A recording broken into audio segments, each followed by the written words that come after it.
नमस्कार दोस्तों, आप सबका विनस्मा अकेडमी में स्वागत है। कि आप सबको पता है कि प्रत्येक वर्ष 9 जून को अंतर्राष्ट्रीय अभिलेख दिवस के रूप में मनाया जाता है। तो इसी कड़ी में आज हम लोग छत्तीसगढ़ में प्राप्त लेख के बारे में इस वीडियो में जानेंगे। तो चलिए स्टार्ट करते हैं। तो आपके सामने लिखा हुआ है, पहला अभिलेख है रामगढ़ गुहा अभिलेख। देख लेते हैं इसके बारे में। तो जो सर्वाधिक महत्वपूर्ण और छत्तीसगढ़ का सर्वाधिक प्राचीन लेख सरगुजा जिले के रामगढ़ पर्वत की जोगी मारा में तीसरी शताब्दी का 5 पंक्तियों का ब्राह्मी लिपि व पाली भाषा में है, जिसमें सुतनु का देवदासी एवं देवदीन नामक रूपदक्ष, जिसे हम लोग वास्तुविद कहते हैं, कि प्रेम का वर्णन प्राप्त होता है। यह लेख इसलिए अत्यधिक महत्वपूर्ण है क्योंकि अभिलेख साक्ष्य में पहली बार रूपदक्ष अर्थात स्थापति तथा देवदासी शब्द का प्रयोग किया गया है।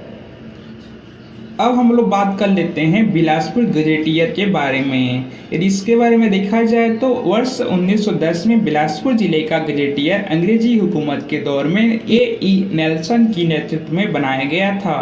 पूरा गजेटियर अंग्रेजी में लिपिबद्ध किया गया है। 100 साल बाद अंग्रेजी गजेटियर का हिंदी अनुवाद भी किया गया। कलेक्टर कार्यालय में इस ऐतिहासिक गजेटियर को आज भी सुरक्षित करके रखा गया है। गजेटियर में इस बात का खुलासा किया गया है कि वर्ष 1904 में 3 घुड़सवार कांस्टेबल 505 अधिकारियों का बल था। तब जिला जेल में 193 कैदी बंद थे।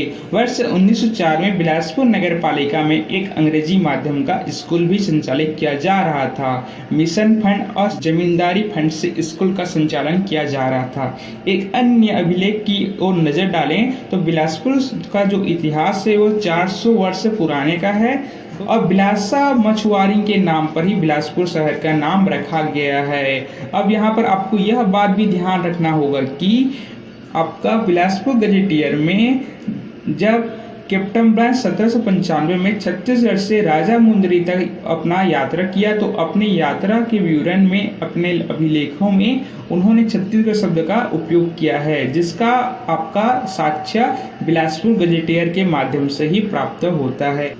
अब हम लोग हटकेश्वर महादेव मंदिर के बारे में एक नज़र डाल लेते हैं। तो 1458 ईस्वी में कलचुरी शासक ब्रह्मदेव के राज्यकाल के भी अभिलेख मौजूद हैं, जिसे रायपुर के पुराने किले से प्राप्त किया गया था। इसमें कलचुरी शासक ब्रह्मदेव की उनकी नायक हाजी राज ने रायपुर में खारू नदी के किनारे हटकेश्वर महादेव मंदिर का निर्माण कराया था। इसके सबूत इस अभिलेख से मिलते हैं, जो कि आपका नागरी लिपि में लिखा गया है। अब बात करते हैं किरारी काष्ठ स्तंभ के बारे में। तो यह देश का सबसे पुराना काष्ठ स्तंभ लेख है। यह छत्तीसगढ़ के लिए बहुत ही गौरव वाली भी बात है। 1921 में इस अभिलेख को बिलासपुर जिले के किरारी गांव के हीराबंद तालाब से प्राप्त किया गया है। हीराबंद तालाब से निकले लकड़ी के इस खंभे का महत्व समझकर स्थानीय श्री लक्ष्मीधर उपाध्याय ने इसकी नकल उतार ली थी। इसके अनुसार शक्ति के निकट दमोदरा अथवा गुंजी लगभग 2000 साल पहले ऋषभ तीर्थ के नाम से विख्यात था। यहाँ राजा, अमात्य, दंडनायक और बलाधिकारी ने 2 बार 1,000 गायों का भी दान किया था।